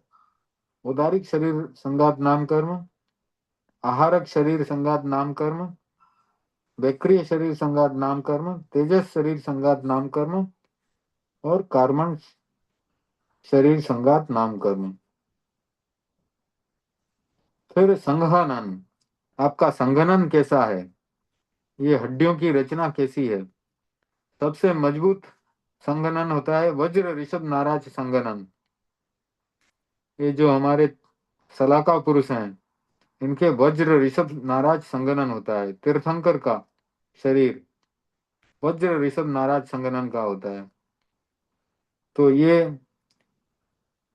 कर्मों को क्षय भी कर सकते हैं और कर्मों को बांध भी सकते हैं। जो चक्रवर्ती हैं उनका भी वज्र ऋषभ नाराज संघनन है, और वे इतना अधिक कर्मों को बांध सकते हैं कि वज्र ऋषभ नाराज संघनन वाले इतने अधिक कर्मों को बांध सकते हैं कि 7वें नरक में चले जाएं और मोक्ष मार्ग का रास्ता ले लें, तो सभी कर्मों को क्षय करके के मोक्ष भी चले जाते हैं। तो ये 6 प्रकार के हैं। वज्र ऋषभ नाराज संघनन नाम कर्म, ऋषभ नाराज संघनन नाम कर्म, नाराज संघनन नाम कर्म, अर्ध नाराज संघनन नाम कर्म, किलिका संघनन नाम कर्म और सेवार्थ संघनन नाम कर्म। फिर संस्थान नाम कर्म आते हैं। ये भी 6 प्रकार के हैं, क्योंकि संस्थान भी 6 होते हैं। तो इनका नाम है सम चतुरस्थ संस्थान नाम कर्म। अब जो तीर्थंकर का संस्थान होता है वो सम चतुरस्थ होता है, बहुत सुंदर होता है दिखने में। तो सम चतुरस्र संस्थान नाम कर्म, नेग्रोध परिमंडल संस्थान नाम कर्म, सादी संस्थान नाम कर्म, वामन संस्थान नाम कर्म, कुब्ज संस्थान नाम कर्म और हुंडक संस्थान नाम कर्म। अब शरीर को कौन सा वर्ण मिला है, कलर रंग कौन सा मिला है, कृष्ण नील रक्त पीत श्वेत। तो ये 5 प्रकृतियां होती है वर्ण नाम कर्म की। कृष्ण वर्ण नाम कर्म, नील वर्ण नाम कर्म, रक्त वर्ण नाम कर्म, पीत वर्ण नाम कर्म और श्वेत वर्ण नाम कर्म। फिर गंध नाम कर्म। अब शरीर के भीतर से किसी किसी का शरीर इतना अच्छा है कि हर समय सुगंध आती है। तीर्थंकर के शरीर में सुगंध आती है, क्योंकि उनके 34 अतिशय और 35 वचनातिशय होते हैं। तो सुरभि गंध नाम कर्म होने से शरीर से सुगंध आती है, और दुर्भि गंध नाम कर्म होने से शरीर के भीतर से दुर्गंध आती है। तो ये सब नाम कर्म का प्रभाव है। फिर रस नाम कर्म, तो ये शरीर के रस पर प्रभाव डालता है। वो भी 5 प्रकार का है, पित्त कटु कषाय अम्ल और मधुर। तो पित्त रस नाम कर्म, कटु रस नाम कर्म, कषाय रस नाम कर्म, अम्ल रस नाम कर्म और मधुर रस नाम कर्म। इस प्रकार इसकी 5 प्रकृतियां हैं। स्पर्श नाम कर्म, ये शरीर के स्पर्श पर प्रभाव डालने वाला कर्म है। किसी का शरीर ठंडा रहता है, किसी का गर्म रहता है, तो ये शीत स्पर्श नाम कर्म वाले का शीत ठंडा रहेगा शरीर। जिसका उष्ण स्पर्श नाम कर्म का उदय है उसका शरीर गर्म रहेगा। इसी प्रकार स्निग्ध स्पर्श नाम कर्म, रुक्ष स्पर्श नाम कर्म, लघु स्पर्श नाम कर्म, गुरु स्पर्श नाम कर्म, मृदु स्पर्श नाम कर्म और कर्कश स्पर्श नाम कर्म, इस प्रकार 8 प्रकृतियां होती है। फिर आनुपूर्वी नाम कर्म। जब जीव अंतराल गति में जा रहा होता है उस समय इस अनुपूर्वी नाम कर्म का उदय होता है। यानी यहां से जीव की, उदाहरण के लिए यहाँ से जीव की मृत्यु हो गई और यहाँ से वह देवलोक की तरफ जा रहा है, तो यहाँ से शरीर छूटा, अब उसके साथ सिर्फ तेजस और कार्बन शरीर है और वो सीधा जिस देवलोक में उसका उसको उत्पन्न होना है उस देवलोक तक पहुंचने की कोशिश कर रहा है। तो उस समय उसके तेजस और कार्बन शरीर है सिर्फ, और जैसे ही वहां पर वह उत्पन्न होता है उसके वैकृत शरीर को प्राप्त कर लेता है। शरीर पर्याप्ति पूरी होती वैकृत शरीर प्राप्त हो जाता है।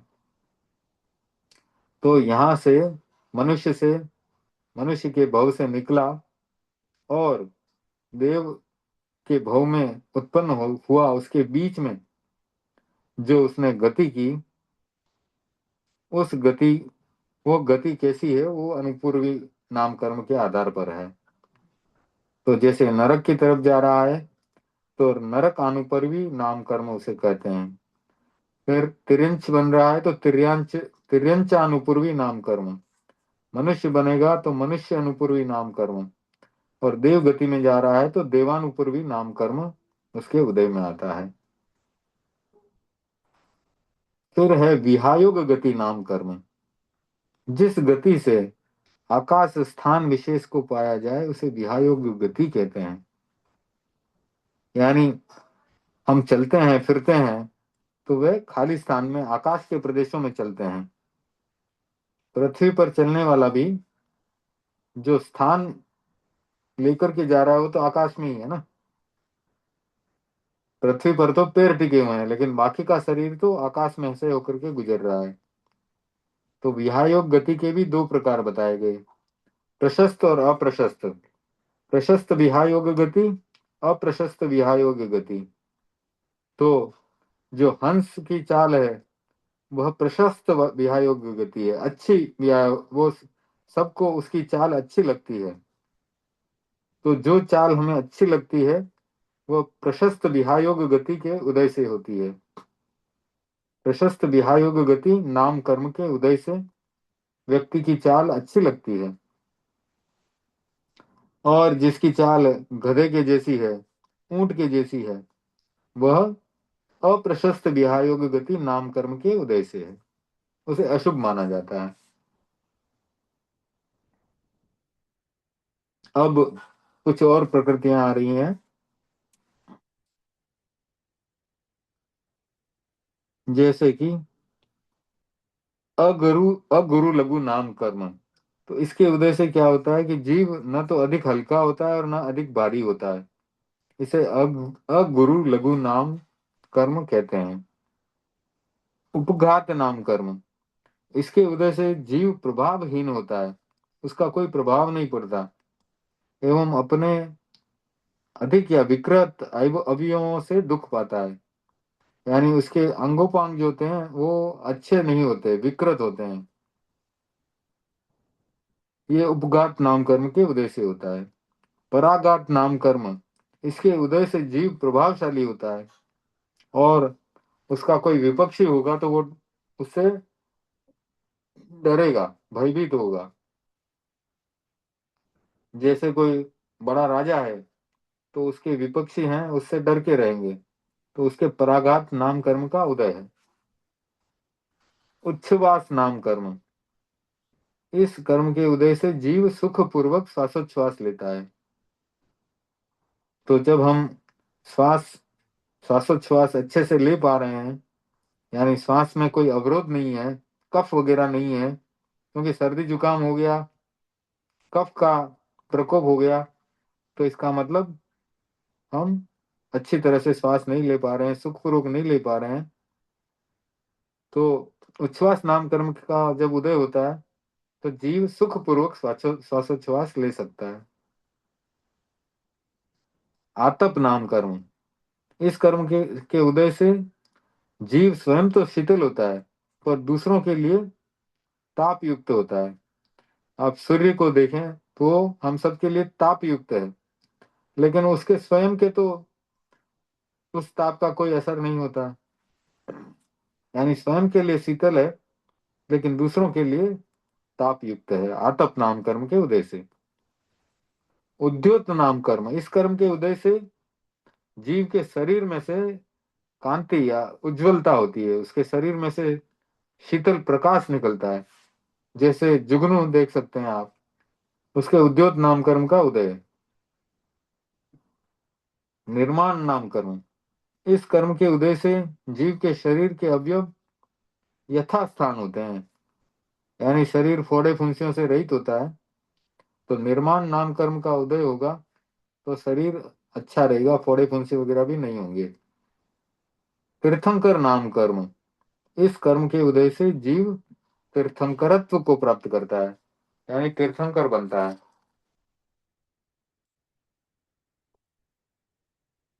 अब त्रस और स्थावर, उनके 10-10 उत्तर प्रकृतियां हैं। उनको त्रस दशक या स्थावर दशक कहा जाता है।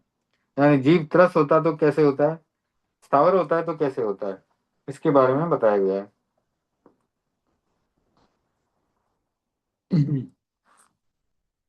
तो त्रस नाम कर्म के उदय से जीव को स्वतंत्र रूप से गमन आगमन का सामर्थ्य उत्पन्न होता है, यानी जीव चल फिर सकता है, उसके त्रस नाम कर्म का उदय है। बादर नाम कर्म का उदय, बादर नाम कर्म का उदय होने से जीव को स्थूल शरीर प्राप्त होता है, ऐसा शरीर जो आंखों से देखा जा सके। तो हमारे त्रस नाम कर्म का उदय है और बादर नाम कर्म का भी उदय है। तो क्या हम एक दूसरे को देख सकते हैं, हम चल फिर सकते हैं। प्रत्येक नाम कर्म, इस कर्म के उदय से जीव को एक स्वतंत्र शरीर मिलता है। निगोद में आपको पता है कि एक शरीर में कई जीव रहते हैं।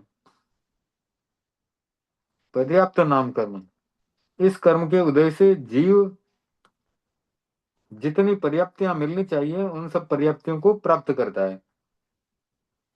तो हम सबको सभी पर्याप्तियां मिली हैं, जितनी पर्याप्तियां हमें मिलनी चाहिए थी उतनी मिली हैं। समुच्चम जीव हैं, समुच्चम मनुष्य हैं, वे अपर्याप्त अवस्था में ही मर जाते हैं, तो उनकी पर्याप्तियां पूर्ण नहीं हो पाती। तो हमारे पर्याप्त नाम कर्म का उदय है। फिर स्थिर नाम कर्म, स्थिर नाम कर्म के उदय से अवयव जो हैं, शरीर के अंग जो हैं मजबूत और स्थिर होते हैं। तो हमारे अवयव भी मजबूत और स्थिर हैं, तो हमारे स्थिर नाम कर्म का उदय है।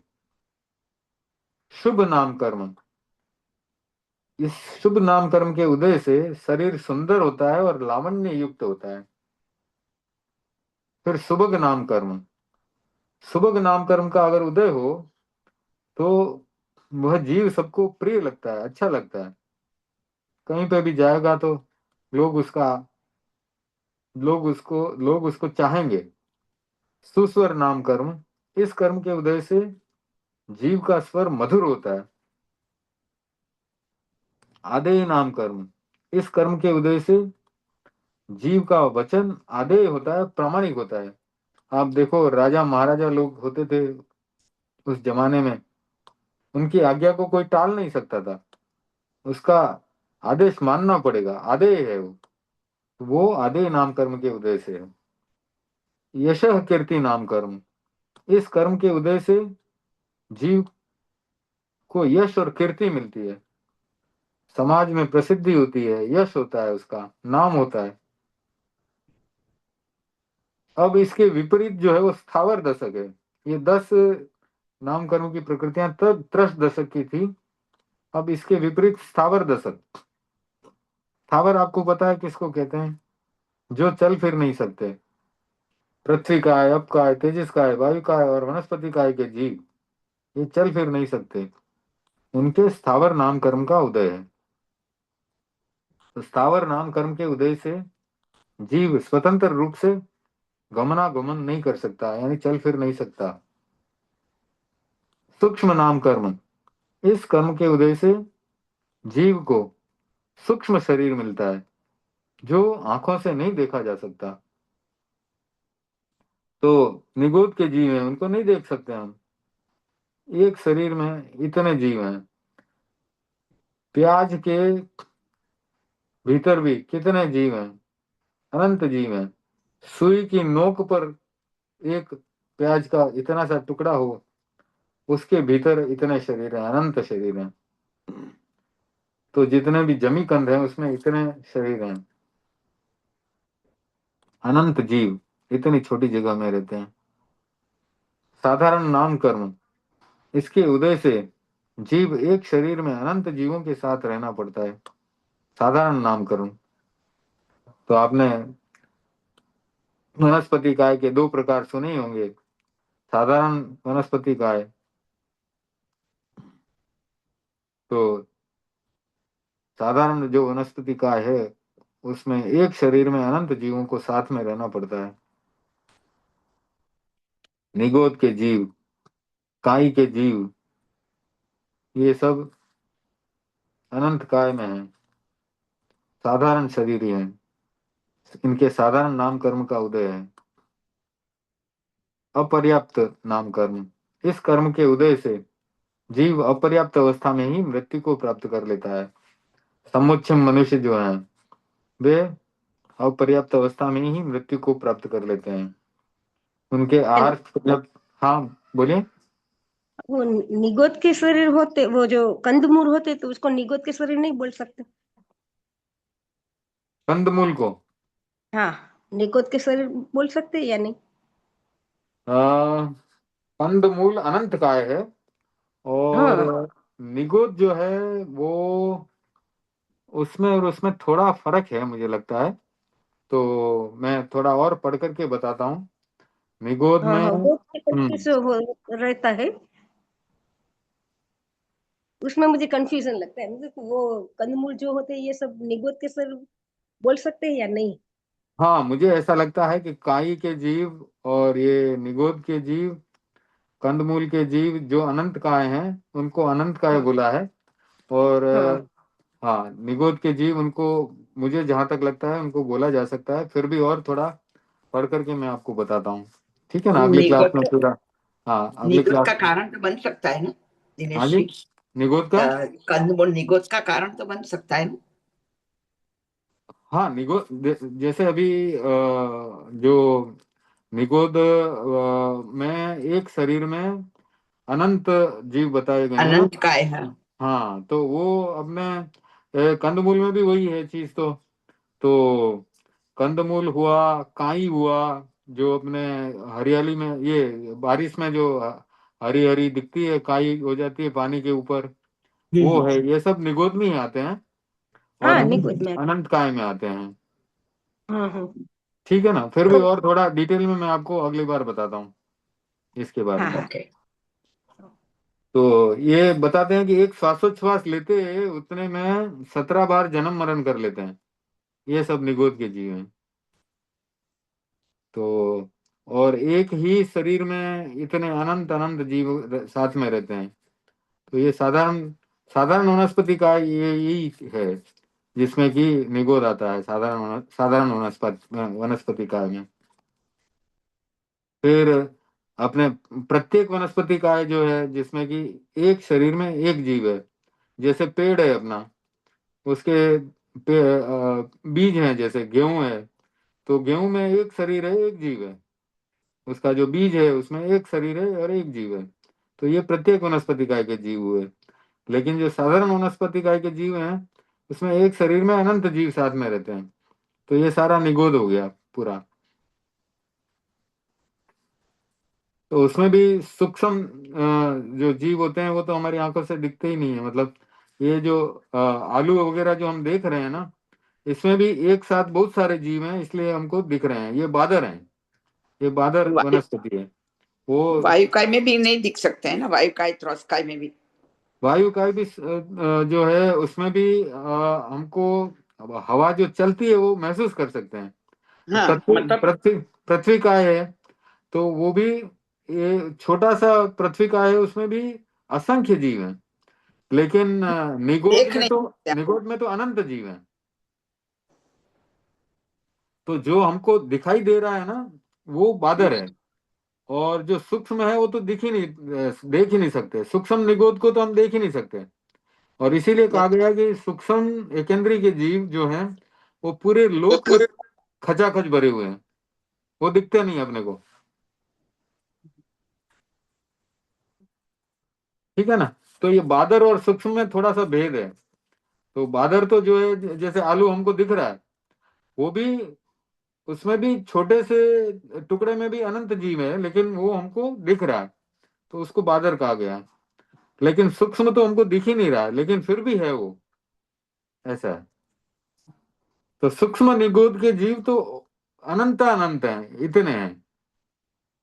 तो ये बादर जो अपने जो देख रहे हैं, बादर आलू वगैरह, तो उसको मुझे लगता है कि बादर जो है निगोद कहा जा सकता है।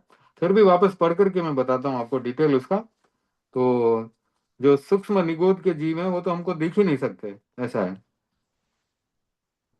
फिर आगे अपर्याप्त अवस्था हो गई। हाँ, अपर्याप्त अवस्था में जो मृत्यु प्राप्त कर लेते हैं, तो मैं उदाहरण दे रहा था समुच्चय मनुष्य का, कि समुच्चय मनुष्य जो है उसके आहार पर्याप्ति पूरी हो जाती है, शरीर पर्याप्ति हो जाती है, इंद्रिय पर्याप्ति हो जाती है, लेकिन श्वासोच्छवास पर्याप्ति पूरी नहीं होती। बताया जाता है कि श्वास लेता है लेकिन छोड़ने के पहले ही मर जाता है।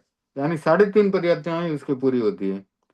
6 पर्याप्तियां होनी चाहिए, लेकिन 3.5 पर्याप्तियां ही पूरी होती है। तो उसके अपर्याप्त नाम कर्म का उदय है, इस कारण से ऐसा होता है। तो मुझे ऐसा लगता है कि सूक्ष्म निगोद हम देख नहीं सकते, और बादर निगोद जो है वो हम देख रहे हैं। यानी जो आलू है, प्याज है, काजी है, काई काई जिसको बोलते हैं, तो इसके ऊपर पानी के ऊपर आती है, तालाब भरा हुआ है उसके ऊपर काई आती है हरे रंग की, ये बादर निगोद है। और सूक्ष्म निगोद है, सूक्ष्म निगोद उसको हम देख नहीं पाते हैं। ठीक है ना। तो फिर भी और मैं आपको अगले क्लास में अच्छे से बताता हूँ।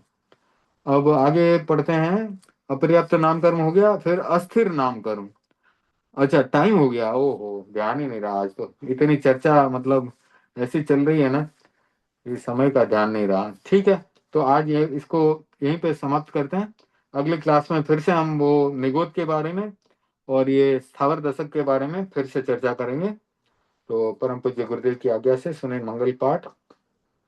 ओम ह्रीं नमो अर्हंताणम। ओम ह्रीं नमो सिद्धाणम। ओम ह्रीं नमो आयर्याणम। ओम ह्रीं नमो वज्रायाणम। ओम ह्रीं नमो लोये सब्ब साहुणम। ऐसो पंचन मुक्कारो सब्ब पावपणासनो मंगलाणं च सब्बेसिं परमं हवै मंगलम्। चत्तारि मंगलम् अरहन्ता मंगलम् सिद्धा मंगलम् साहु मंगलम् केवली प्रणतो धम्मो मंगलम्। चत्तारि लघुत्तम अरहन्ता लघुत्तम सिद्धा लघुत्तम साहु लघुत्तम केवली प्रणतो धम्मो लघुत्तम। चत्तारि शरणं प्रवज्जामि अर्हन्ते शरणं प्रवज्जामि सिद्धे शरणं प्रवज्जामि साहु शरणं प्रवज्जामि केवली प्रणतं धम्मं शरणं प्रवज्जामि। धम्मो मङ्गलमुक्तिस्थम् अहिंसा संविमोतौ देवावितं नमन्सन्ति यस्य धम्मे सयामणो चैत्ता भारहं वासं चक्रवर्ती महिड्यो संति संति करे लोए पत्तो गई मणुत्तरम। देवदानव गंधर्व जख रक्षस किन्नरा वम भयारिं नमन्सन्ति दुक्करं ये करन्ति तम। सर्वमंगल मांगल्यम सर्वकल्याण कारणम प्रधानम सर्वधर्माणम जैनम जयति शासनम मंगलम भगवान वीरो मंगलम गौतमो गणि मंगलम स्थूलिभद्राजा जैन धर्मोस्तु मंगलम मंगलम मतिमान भिक्षु मंगलम भारमल्लकः मंगलम राय चंद्राजा मंगलम तुलसी गुरु महाप्रज्ञोस्तु मंगलम महाश्रमणोस्तु मंगलम तेरा पंथोस्तु मंगलम विघ्नहरण मंगल करण स्वाम भिक्षुनो नाम गुण ओळख सुमरण किया सरे चिंत्या काम विघ्नहरण मंगल करण स्वाम भिक्षुनो नाम गुण ओळख सुमरण किया सरे चिंत्या काम विघ्नहरण मंगल करण स्वाम भिक्षुनो नाम गुण ओळख सुमरण किया सरे चिंत्या काम सरे चिंत्या काम सरे चिंत्या काम अंगूठे अमृत बसे लब्धि तना भंडार श्री गुरु गौतम सुमरिये मन वांछित फल दातार मन वांछित फल दातार ऊसघरम पासम पासम वंदामिकम गणमुक्कम विष हर विष निन्नासम मंगल कल्याण आवासम विष हर फुल्लिंग मंतम कंठे धारई जय शिवा मणुओ तस्य घ रोग मारी दुष्ट जरा जंति उगसामम चिट्ठव दूरे मंतो तुझ प्रणामो भी बहुफलो होई नर तिरियेसु विजीवा पावंति न दुख दोगम तुह सम्मत्ते लब्धे चिंतामणि कप्प पाए वब्बहिये पावंति अभिज्ञानम जीवाय रामरम ठाणम यह संथुओ महायश भक्ति भर निभरेण ह्येण ता देव दिग्ज बोहिं भवे भवे पास गुणचंद भवे भवे पास गुणचंद ओम अरहम थैंक यू फॉर ओम ज्वाइनिंग टुडे अरहम, खूब खूब धन्यवाद, हम आपके आभारी है। जय जय धन्यवाद हिंद। जय जिनेंद्र हम सब गुरुदेव के आभारी हैं थैंक यू मीटिंग एंड करेंगे ताता मारे जो हाँ जी जय थैंक यू जिनेंद्र थैंक यू सत्सवाई। जय जिनेंद्र हाँ जी थैंक यू